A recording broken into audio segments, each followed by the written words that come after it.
this already. It's not that critical, so don't worry about it. I want to talk about ARES, obviously, since that's my job. First time amateur radio was used for an emergency was in Columbus. It's actually the 1913 flood, but somewhere around there.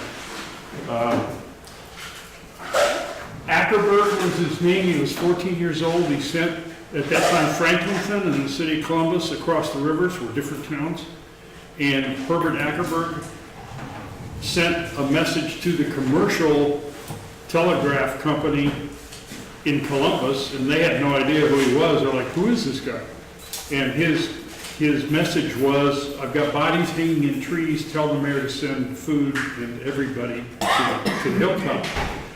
And that was really well for Ackerberg. He later built a small network called CBS. So that was kind of cool that we were involved. ARRL got involved in it around 1935. It's been through different names as the years have gone on. And its primary focus has always been messaging. Now, life ain't the same. After 9/11, the feds came in with boots and jumpsuits and patted us on the head and said, you guys are nice guys, you wait out in the hall, if we need you, we'll call you. And that's pretty much the way it sat until a couple guys in Congress who had either had ham licenses or were, big fans. Let's study and find out how much help you're actually missing by leaving the hams out in the hall. And the Congress said, sure. Well, now there's money. There's federal money behind us. So all of a sudden, now we're best friends with FEMA, and luckily, that's kind of the way it's staying. Our job is still communicating, and the second job that we have is anything else we can do to help. Within the government's framework, certified and credentialed with the agencies. You know what? I have an old ARES card with my picture on it.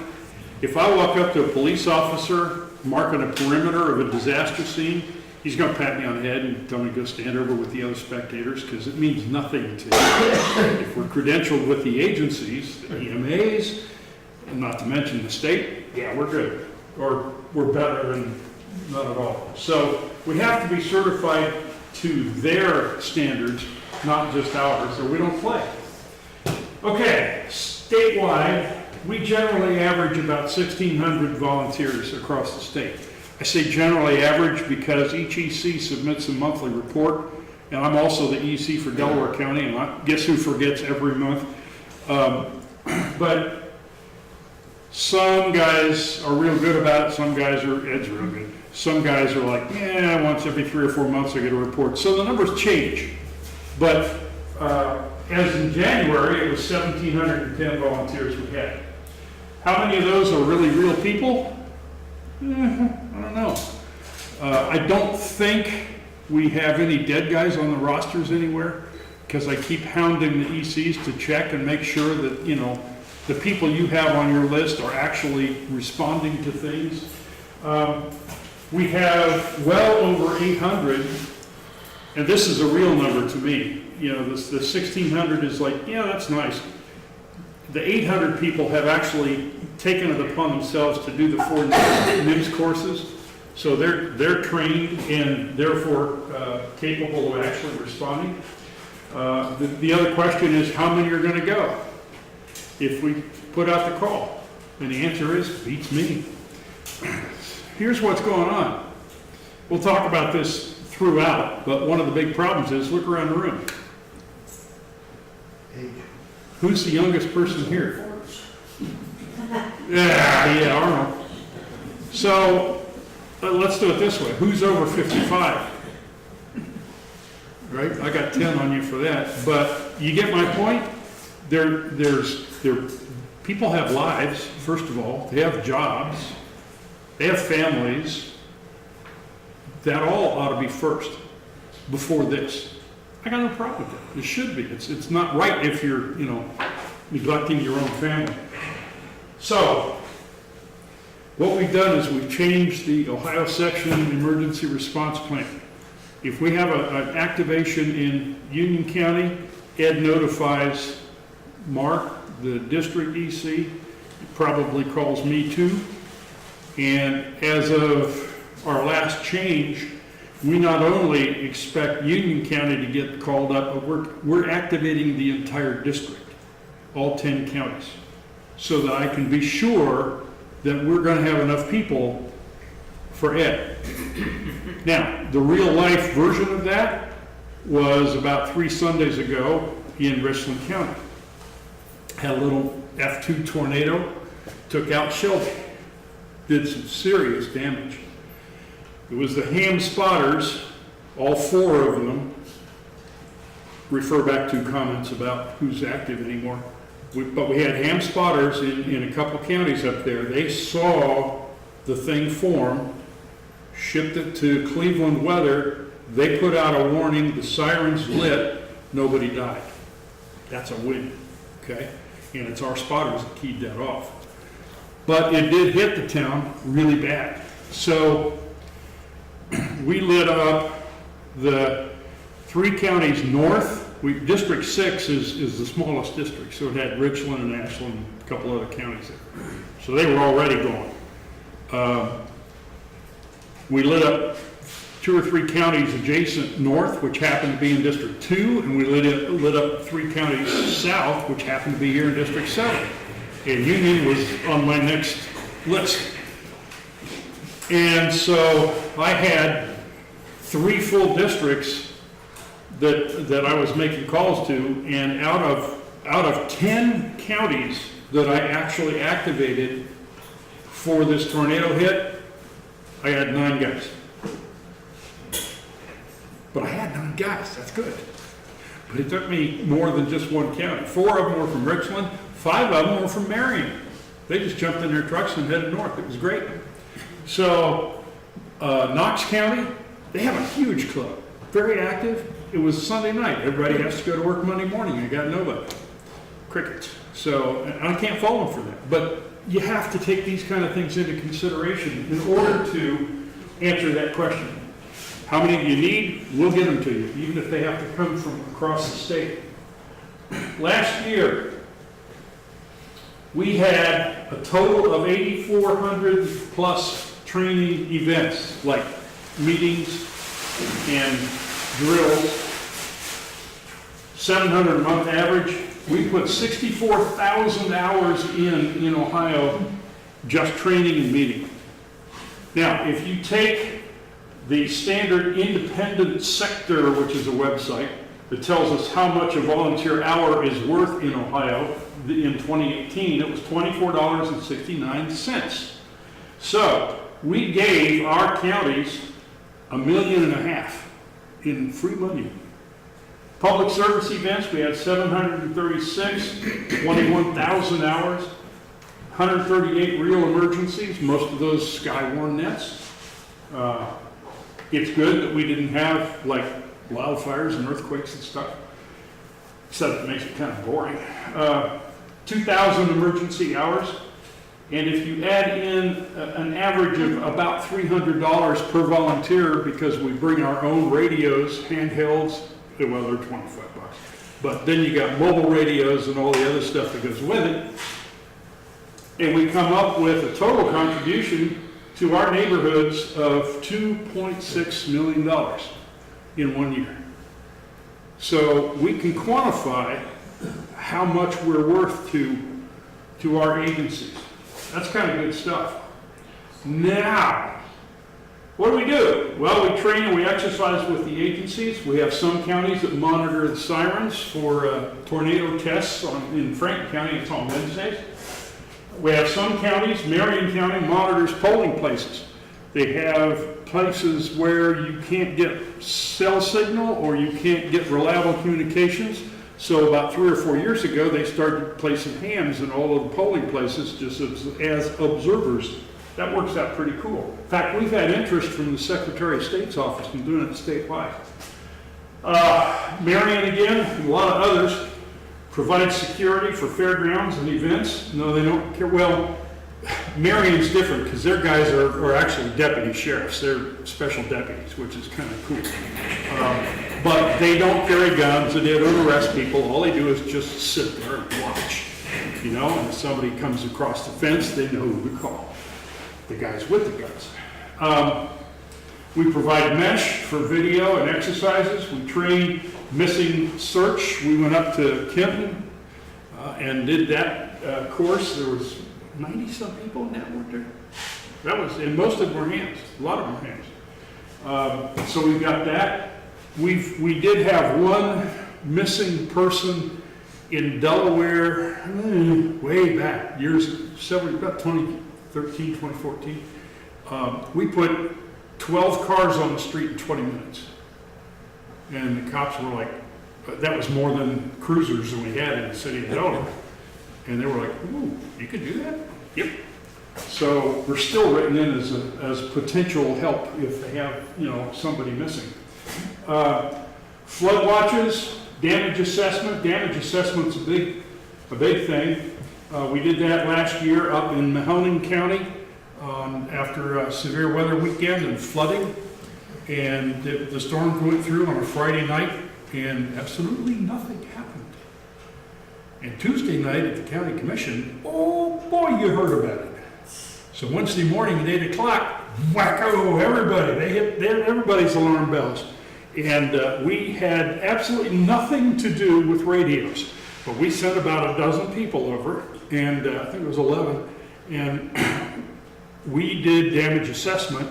There was also a CERT team of about 6 that came up from the next county. And we did 125 homes, I think, over 2 or 3 days. Yeah, so, and you know, you had a radio on your belt, but nobody ever, it wasn't a radio event, but it was something we could do to help. And that's kind of an easy thing to get trained on. Airport drills, the fire chief in Cleveland will tell you in any court of law that if it weren't for the hams, Cleveland airports would all be closed. Because there are, every 3 years, they're required to do a full-scale exercise. And every 3 years, they lose patients. And it goes something like the person in charge of the exercise comes in and goes, we've lost a busload of patients. And Eric, my DEC, looks up from his desk and goes, what do you mean we? Well, we've got 40 patients that are going to a hospital and we don't know where they are, and they're all psych patients. Give me a number. So they had, you know, they have toe tag numbers. It's like, yeah, they're all on the same bus. Hey, Harry, are you on the bus? Yeah. You at the hospital yet? No, we're getting there. Okay. Ed, are you at the hospital? Yeah, let us know when they're there. And they're like, oh, I saved their butts again. And we just had a nuke plant drill a couple weeks ago where we blew up Davis-Besse plant, and we established a link through the 9-4 in Mansfield up to Ottawa County. Solid communications for the whole drill. I didn't realize until the day before the drill that if any one of those things fails, they shut down the plant when the nuclear regulatory guys are doing it. Like, ooh, no pressure. So, situational awareness for Ohio EMA. Okay, look, this is highly secret. Yet, because we haven't fixed this yet. You remember SnowNet? We did? Yeah. When I wasn't really excited because it's Ohio and it was winter. But then somebody told me, I don't know, maybe it was Ed, called me and said, you know Mike Bettis from the Weather Channel's in Columbus? I went, oh crap. The only person worse is Cantori, and that I don't start in that for, I just leave the state. But, so we did a SnowNet. We did half of it on DMR, half on HF, and 5 EMA directors called Scott the next morning and said, you guys can do that? Because we were feeding stuff into Web EOC at the state. Well, now that's parlayed into something that's, I think, is a major advancement for amateur radio in Ohio. And here's what we're working on. There's a room off the big room called the watch desk. Okay, this is the room that has all the red buttons on the wall for activating everybody. And they called for a meeting with Richard and I from the Sarge, said, look, this Shelby tornado thing that went through, everything that we saw on the wire and on the computer stuff was a half hour old because they were listening to the ham net on Broadcastify. Said, you guys had it a half hour before they put it out. Can we get in on that? Like, well, sure. So here's the deal. What we're working on is I want to set up a statewide, dependable statewide network so that when there's a weather system coming across Indiana, when there's a blizzard coming across, or when there's flooding. Remember a few years ago, the whole north central part of the state was underwater. You couldn't get from Toledo south to here. It's like 2010-ish. But look at what we got right now. So this kind of situation, just the big stuff, we want to set up a statewide network so that anybody in the state, licensed of course, any EMA office can have their station on the air, and they can feed us stuff so that we can put it in WebEOC and give it to the state. Now, understand something. Ohio is a home rule state. So that means that if it happens in Union County's in charge, period. No question. Okay? All disasters start local and end local. But in the meantime, it's up to the EMA director and his staff to do their thing. What happened in Richland County was the EMA director, who's been doing this for years, he's a wonderful guy, he's out where the tornado hit trying to coordinate the response. So nobody's feeding WebEOC anything. They did have the ham station was up and running in Mansfield. So we were getting information through their EOC and we were feeding it to the state. So I'm not trying to like go around the counties. This is an informational thing where the watch desk, if something were to happen in Shelby, and Mansfield calls the state and said, we need air, we need food pods, we need all this, and the watch desk says, what for? What happened? That's kind of stupid, and it slows things down. So if we can feed information, just situational awareness kind of things into the watch desk, then they can know to get on WebEOC, watch that county's page for the event, and then when they do get called, they're ready to go. So that was kind of, oops, what happened? That was kind of a neat thing. It broke. This building lost it. It broke. You did it. Oh, man. I got $8 whole. All right. Now, we're working on it. We're working on that. That's all brand new. And I'm hoping that this is going to come together. I stirred up a big hornet's nest up when I suggested using DMR Ohio top root. Everybody else in the state thought it was great. So, something in the water clean. So, after a whole lot of years, the committee headed by our district or division director up in Michigan has come up with a new plan. Oops. And that plan has kind of reshaped ARES a little bit, but it's solidified a lot of what we're doing. So, let me move this so I can sit down so you guys can see through me. How's that? Hang on. Because if I stand here to push the buttons, you won't be able to see. All right, here we go. Every agency has to have a mission statement. So the ARRL put one in, and you can read it. We're basically there to help use our communication expertise. There's also a vision statement, which is a longer version of we're here to help and use our expertise. What we can do, this is the key part of their plan. we have the expertise. We've got licensed operation of radio, training and practice. We have the capability. We do nets, we do DX, we do contests, we do exercises with our agencies, we do severe weather, and we actually occasionally get to do some disaster response, which is nice. And then we have the capacity. We have VHF, UHF, HF, repeaters, simplex, cell phones, fax machines, anything we can do. And we have an integrated message network. The national traffic system isn't what it used to be. ARRL kind of lost that battle.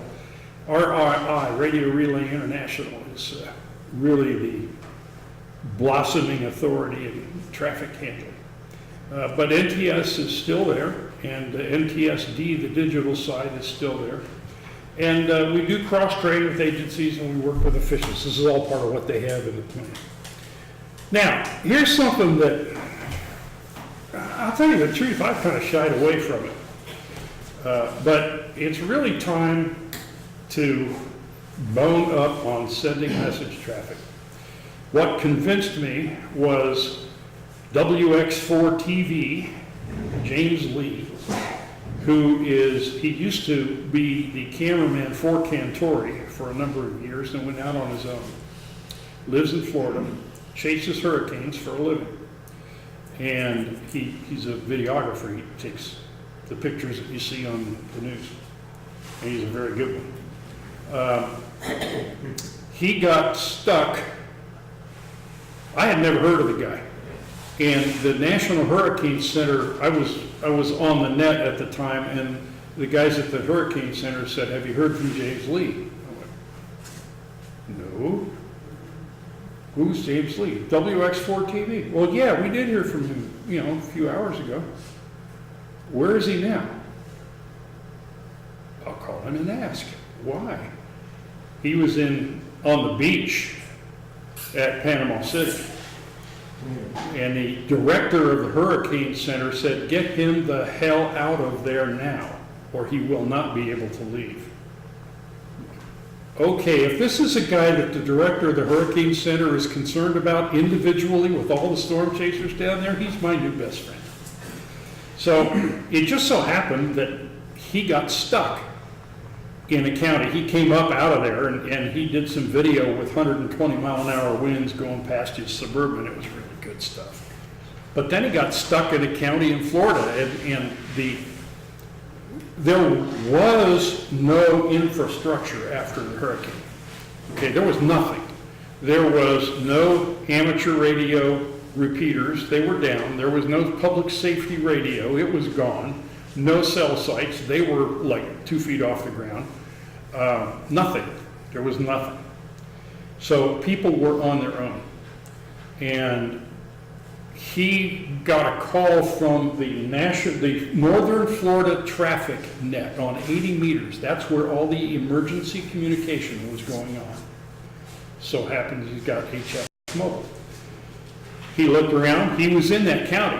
They said, "Hey, go find the shelter in this town because FEMA has the wrong address and they're trying to send these people some food."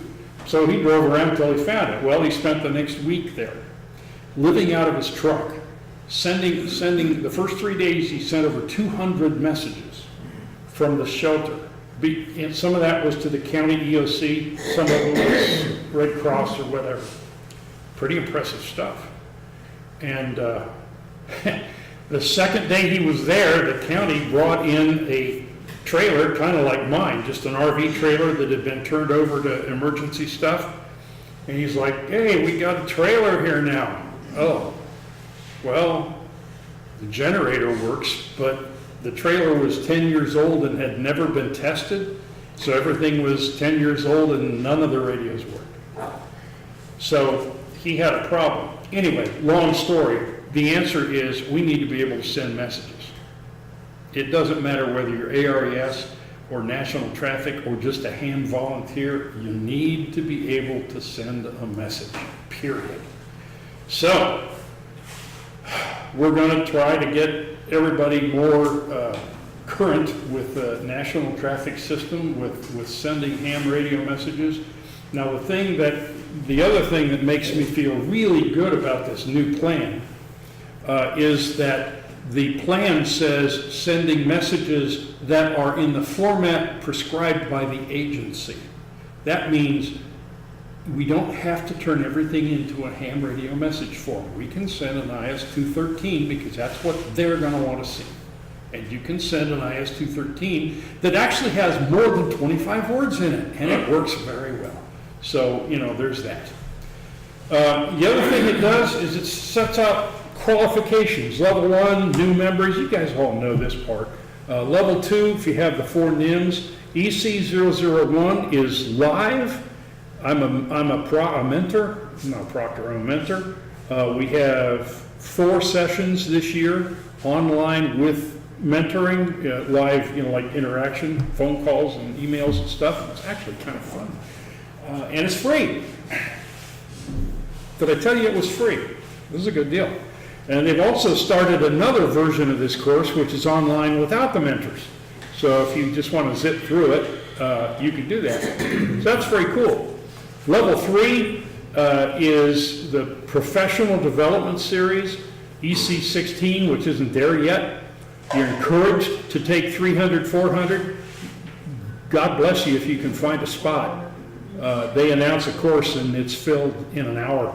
So that's really tough to get in, and we understand that. Encouraged, if it's my money, you want my advice, take the Oxcom class over everything else. The Oxcom class is phenomenal. I had stuff in the Oxcom, I've been on the Region 5 FEMA workshop for Oxcom for 6 years. I finally decided I probably ought to take the class. So I took it before Dayton last year. Phenomenal. I had stuff in the Oxcom class that I had gone through in my ComL. I mean, it's that sophisticated. It's pretty cool stuff.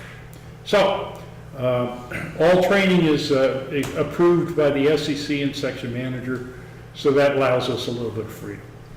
Now, that gets us credentialed up to the agency, up to their standards, the authority having jurisdiction.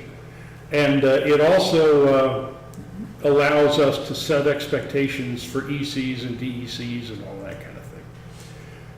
It's really good to have this in writing and firmed out.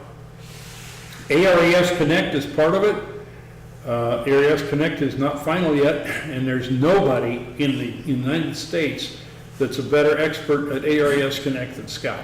He literally spends 2 to 3 hours a day padding around inside the system.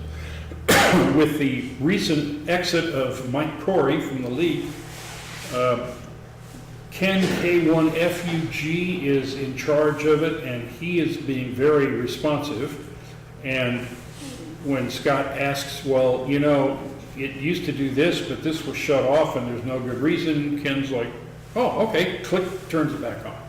So we've got some really good stuff going on with ARES Connect. Here's one thing that refer back to the state wanting information, or how do we light everybody off at the same time. I have 1,115 Ohio hams registered in ARES Connect.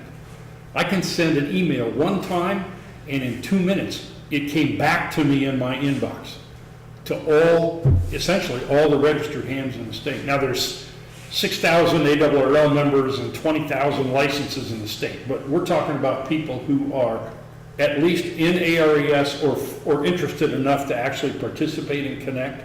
So I can light up over 1,000 hams in one email and tell them, for instance, hey, get on the statewide net, we need the watch desk stuff activated. So that's kind of cool.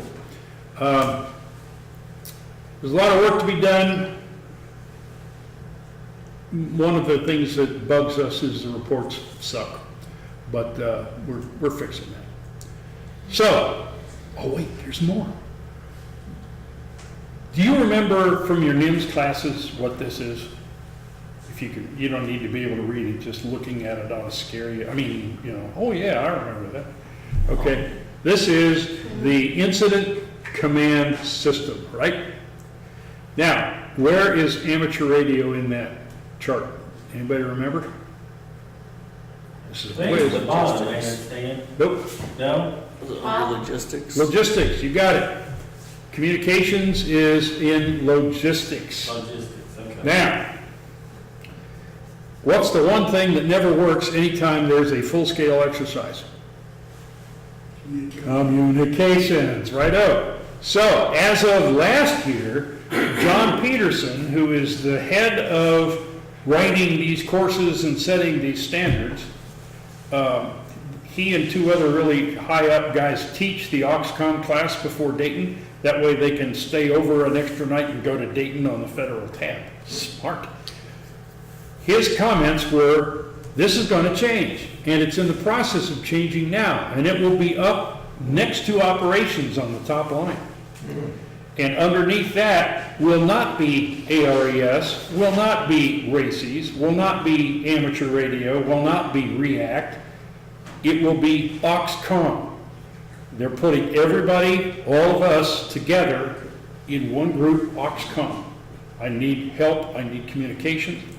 Here's where it is. So look for that to happen. It's on the fast track. That's the good news. The bad news is it's a FEMA, federal government fast track. We may all be dead. We may all be dead. Okay, but my question is, will we? Will we be engaged? Will we be able to respond when somebody calls us? Do we have a second wave of amateur operators coming up behind us, or is this hobby just aging out? And I don't like the answer I come up with in my own head to that question. So we have to, I understand I've done this for 20 years and somebody else can do it. I get that. But if you don't do it, when the phone rings or the repeaters drop or something, man, we have to keep this up. We have to keep this up because we're making a lot of promises and we have to be able to keep it. And that's up to everybody. Now, last thing, this is also a secret. Well, this isn't a secret. This is a brand new thing. One of the issues we have with response is the same thing that we have with the Sarge. We have, our manpower at the Sarge is just about as deep as that paper is thin. If we have to go more than about 6 hours, we're screwed. We have a team of half a dozen operators, and at any given time we can get 2 or 3. If it's a call up, Richard and I will be there in a heartbeat. We might get one of them, and that's not good, folks. We need to be able to go 3 or 4 days, in shifts, because if it really does hit the fan, we need people. Now, we have several really good operators, and they're all part of Franklin County ARES. And I can't dip into Franklin County for more operators. I just won't do it because I don't want to, pull all the nuts off of their tree and put them on mine. Nuts being descriptive. I can't find a group of dedicated contest operators in the city of Columbus or Franklin County. Now, I'm guessing a lot of that is because people live in city-sized lots and they can't put up 100-foot towers or 200-foot towers or whatever, so I get that. But if I could go outside ARES, I would need one of 2 groups. I need traffic net people, or contesters. Traffic net people because they know how to send messages and get that done right.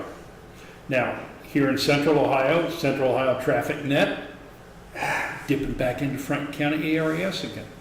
I have an assistant SEC, Matt Curtin, who actually just managed NVIS Day this year for me. He's the director of the COTN. He's also in Franklin County ARES. He's got like all kinds of hats on his head. So I can't get local traffic guys, at least not in Franklin County.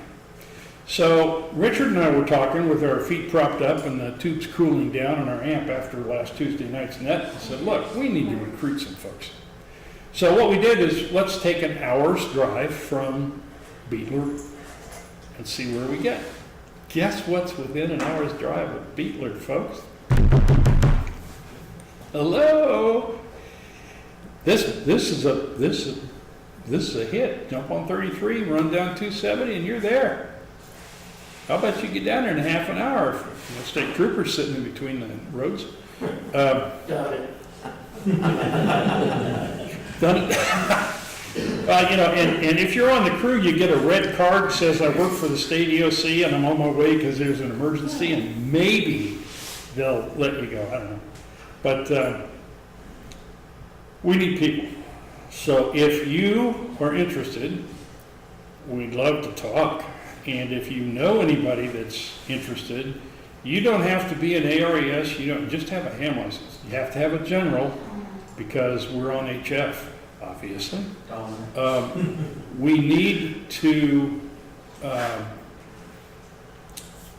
say, okay, we have a net every Tuesday night. Okay, that doesn't mean you have to be down there every Tuesday night. We're going to set up schedules so that, say, for a month, 4 Tuesday nights, and then you're done for 3 or 4 months. And if that's your month for nets, then you might be on call if it hits the fan, if they start hitting buttons. Okay, you're going to want to be there anyway if it really goes off, right? So, and then the rest of the time you're maybe we might have a meeting or a class or something, but that would be it. So we're not talking about a huge overhead. So if you know of good, solid operators, I keep referring to contesters because contesters will sit down and start throwing stuff out, and they have to send accurately, very, very fast.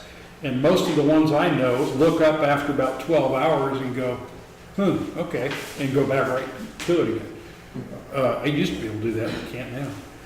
So contesters, good traffic handling people, man, we need you.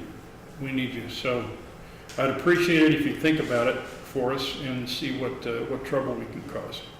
Get in touch with me or me. No, put your name down to Richard and we'll talk about it. We kind of co-run the place. The Sarge is actually a RACES station. That allows the state to buy us new radios and amps and stuff. It's a lot easier than if it's just a bunch of hams. So for that reason, it works fine, but there are only 2 other counties in the state that are actually considered RACES counties. And honestly, until the president shuts off ham radio, they're really not RACES to begin with. They're amateur operators.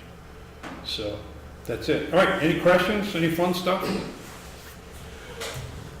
I'm going to take up a collection from my little flipper. Just kidding. It might work now. It might. Yeah. Hey guys, thank you so much for asking me over here. The nice thing about 3.5 is it actually gets used. You know, I scan when I'm at home and like everybody else is stone dead.